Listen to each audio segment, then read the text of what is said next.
आगामी चुनाव को मद्देनजर रखते हुए सभी पार्टी के लोगों ने अपनी कमर कसी हुई है। वहीं भारतीय जनता पार्टी भिवंडीसर जिला कार्यकारिणी की नई घोषणा अध्यक्ष हर्षल पाटिल ने केंद्रीय मंत्री कपिल पाटिल, विधायक महेश चौगले और भिवंडी शहर के पूर्व जिला अध्यक्ष संतोष शेट्टी की उपस्थिति में बड़ी उत्साह के साथ में की। बता दें कि आगामी कार्यालय के लिए भाजपा भिवंडीसर जिला कार्यकारिणी की यह जो घोषणा हुई, यह शहर के अंजुर फाटक स्थित ओसवाल स्कूल ऑडिटोरियम में एक कार्यक्रम के दौरान की गई, जहां भिवंडीसर जिला नई कार्यकारिणी समिति में एक अध्यक्ष, कुल 10 उपाध्यक्ष, 4 महासचिव, 10 सचिव, 1 कोषाध्यक्ष, 27 मोर्चा और प्रकोष्ठ प्रमुख, 15 विशेष आमंत्रित सदस्य, 50 कार्यकारिणी सदस्य बनाए गए, जबकि क्षेत्र स्तर के 13 पदाधिकारी स्थायी आमंत्रित सदस्य के रूप में कार्यकारिणी में शामिल हुए। इस कार्यकारिणी के कार्यालय में आगामी लोकसभा चुनाव, राज्य विधानसभा चुनाव, नगर पालिका का चुनाव को देखते हुए इस कार्यकारिणी में सभी जाति, समुदाय, महिला वर्ग और प्रसिद्ध संतों को शामिल किया गया। इसकी घोषणा के मौके पर भारतीय जनता पार्टी ने जोरदार शक्ति प्रदर्शन किया। शहर के शिवसेना, एनसीपी और निर्दलीय नेता भी आज भारतीय जनता पार्टी में शामिल होते हुए दिखाई दिए। भारतीय जनता पार्टी भिवंडीसर जिला ने आगामी राजनीति की लड़ाई के लिए खुद को एक कदम आगे साबित कर दिया है, ऐसी जो जानकारी वहां पर केंद्रीय पंचायत राज्य मंत्री कपिल पाटिल ने दी।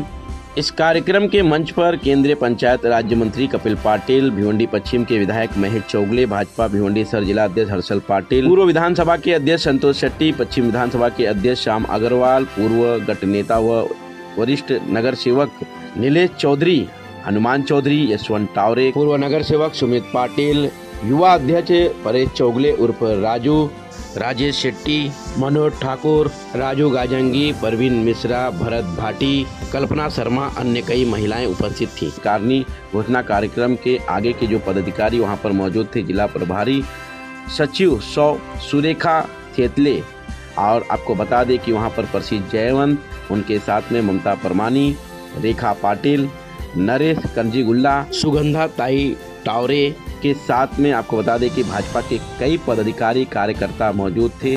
मान्यवरों ने क्या कहा, आइए सुनते हैं। क्या कहना चाहिए, किस तरह से भाजपा का हौसला बुलंद हो रहा है और जो इंडिया की बैठक थी कहीं न कहीं निसर्ग नजर आ रहा है। इंडिया के बैठक में आप लोगों ने देखा होगा, मैंने जैसा भाषण में कहा कि ममता बनर्जी को कुर्सी नहीं दी, जो देश की प्रधानमंत्री बनने के लिए प्रधानमंत्री की कुर्सी चाहती है उसको अभी कुर्सी बैठने के लिए नहीं दे रहे हैं। इसका मतलब ऐसा है कि इन लोगों ने कितना यूनिटी है, इसके ऊपर से हम लोग देख रहे हैं। ये ना उनका कोई कन्वीनर चुनाव कर पाएंगे चुनाव से पहले, ना उनका कोई कमेटी बन पाएगा। ये ऐसे ही अपने परिवार बचाने के लिए साथ में आई हुई सारी पार्टियाँ। और तमिलनाडु के मंत्री ने कहा है कि सनातन धर्म मच्छर है, उसे खत्म करने की जरूरत है। देखो, आप सब लोग जानते हो सनातन धर्म इस देश का, दुनिया का सबसे पुरातन धर्म है, और अगर पुरातन धर्म को ख़त्म करने की और उसको मच्छर बोलने की कोई बात करता है तो उनकी मानसिकता कैसे होगी, आप ये समझ सकते हो। मैं ये समझता हूँ कि हर एक इंसान को, हिंदू को माने, मुसलमान धर्म को माने, क्रिश्चियन धर्म को माने, और ये अपने अपने धर्म को मानते समय भी दूसरे धर्म का भी उतना ही सम्मान करने की आवश्यकता है। हमारे देश के प्रधानमंत्री नरेंद्र मोदी जी वो जब भी भाषण की शुरुआत करते हैं तो मेरे 140 करोड़ परिवारजनों, इसका मतलब सबको वो अपने परिवार से समझते हैं। और अगर ये INDIA ये गठबंधन बना के इस तरह से अगर उनकी सोच होगी तो देश की जनता जब आने वाले चुनाव में वोट के माध्यम से उनको निश्चित तौर पर जवाब देगी। बागेश्वर महाराज ने एक चैलेंज दिया है इन लोगों को कि सनातन धर्म के लिए हम मर मिटेंगे, लेकिन सनातन धर्म खत्म नहीं होने देंगे। अभी बागेश्वर धाम महाराज और जो ऐसे महाराज होते हैं वो अपने हिसाब से जिस धर्म का वो मान सम्मान चाहते हैं वो धर्म के लिए बात करते हैं। मैंने तो सुना नहीं बागेश्वर महाराज जी ने क्या कहा, लेकिन अगर इस तरह से कोई बोलेगा कि सनातन धर्म मच्छर है, उनको मिटाना ज़रूरी है, तो एक्शन की रिएक्शन कोई तो देगा। सर दूसरी बात, मराठा आंदोलन पूरे राज्य में बड़ी तेजी से चल रहा है। थाने में टायर जलाया गया। बदलापुर वालों ने लोकसभा और विधानसभा के चुनाव को विरोध किया है। ऐसा है, मराठा आंदोलन जो जालना में चल रहा था उस बारे में क्या हुआ वहाँ पे, इसकी जानकारी सरकार इकट्ठा कर रही। शायद मैं देख रहा था कि मुख्यमंत्री जी भी आज वहाँ पे जाने वाले हैं। वो बुल्डाना में उनका प्रोग्राम था, उसको कैंसिल करके वो जालना में जाने वाले हैं। मुख्यमंत्री जाने के बाद निश्चित तौर पर जो मराठा आंदोलन के ऊपर लाठीचार्ज हुआ है उसकी जो भी कारण होंगे वो कारण की मीमांसा करके निश्चित तौर पर जिम्मेदारी फिक्स करके वो उचित उसके ऊपर पहल करेंगे।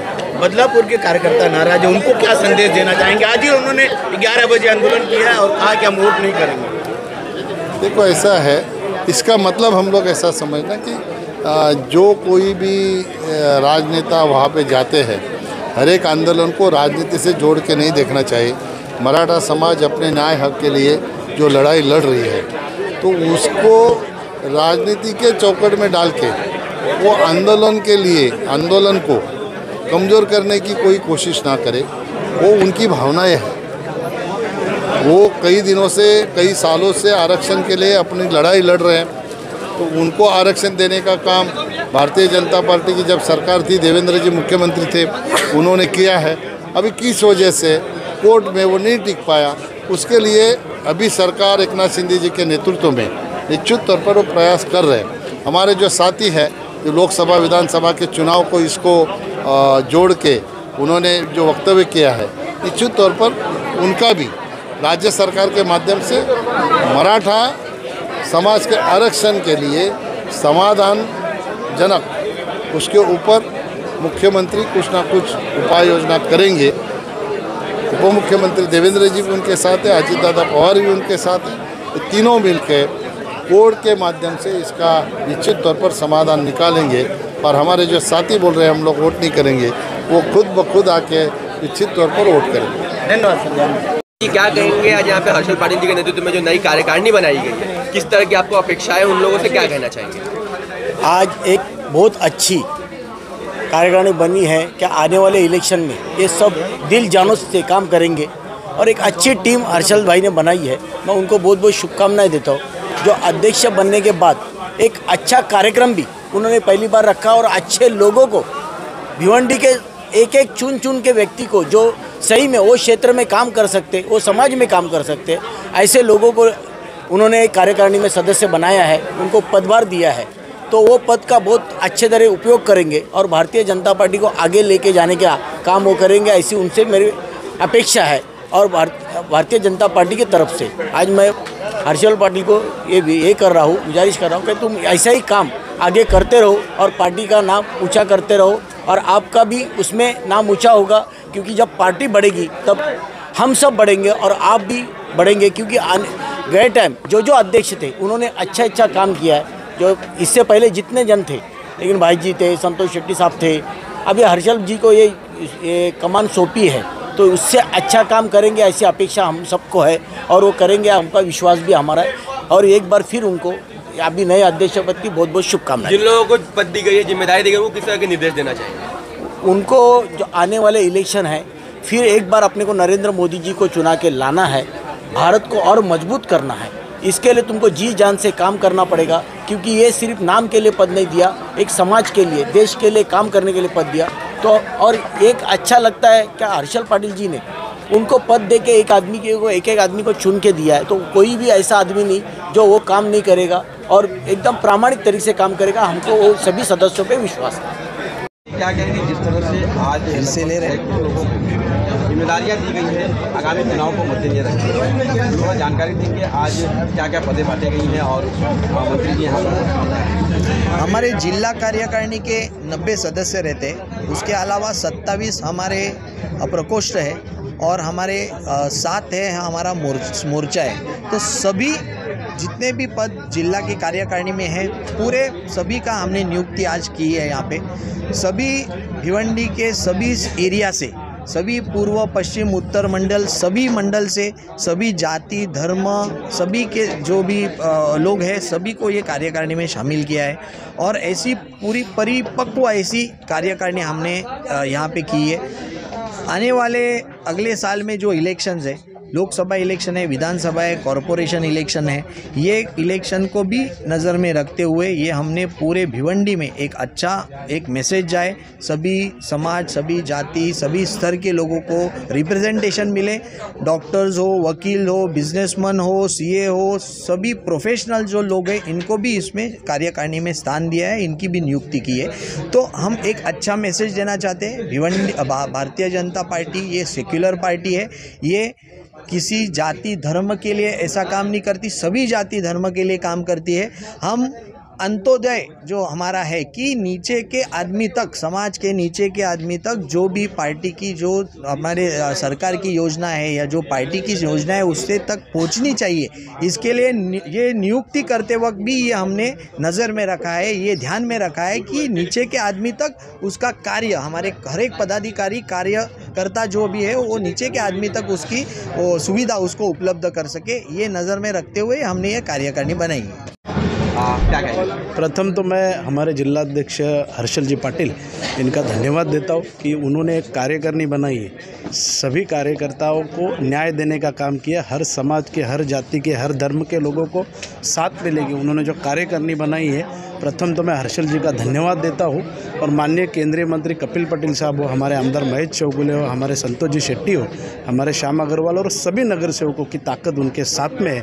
और भिवंडी शहर में आप देखोगे हर पार्टी का कार्यक्रम होता है, तो कार्यक्रम में शिस्तबद्धता का नाम कभी आपको दिखाई नहीं देता है, लेकिन भारतीय जनता पार्टी शिस्तबद्ध कार्यकर्ताओं की पार्टी है। तो आपको देखा गया रहेगा एक 700-800 लोग थे यहाँ पे, कोई भी 3.5 घंटा एक भी कार्यकर्ता यहाँ से गया नहीं।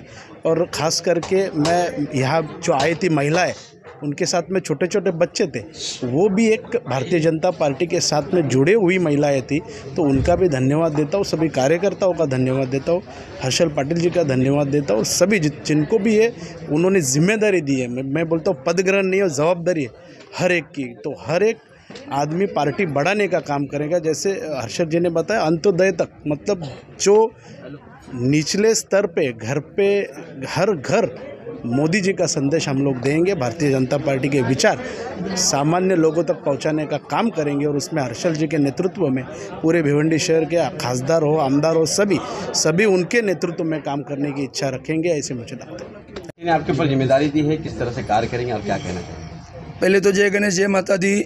आज मुझे बीजेपी पार्टी में लिया गया उपाध्यक्ष पद पे। इन्होंने जो मेरे ऊपर भरोसा किया है, खासदार, आमदार और खास करके हमारे अध्यक्ष हर्षल पाटिल, इनके नेतृत्व में मुझे जो भी काम मिलेगा मैं उसमें खरा उतरने की कोशिश करूंगा, कभी निराश नहीं करूंगा उनको। जिस तरह से देखा जाए चुनौतियां सामने रहेगी, तो उसको किस तरह का मतलब उसको नहीं, भारतीय जनता पार्टी का तो नाम ही चुनौती लेने का है। चुनौती लेते फेस करते करते आज यहाँ तक आए। हमारे मोदी जी आज चुनौती करते करते चाय बेचते बेचते प्रधानमंत्री बन गए। उन्हीं के नेतृत्व में हम सीख के आगे बढ़ेंगे हम लोग भी। हाँ।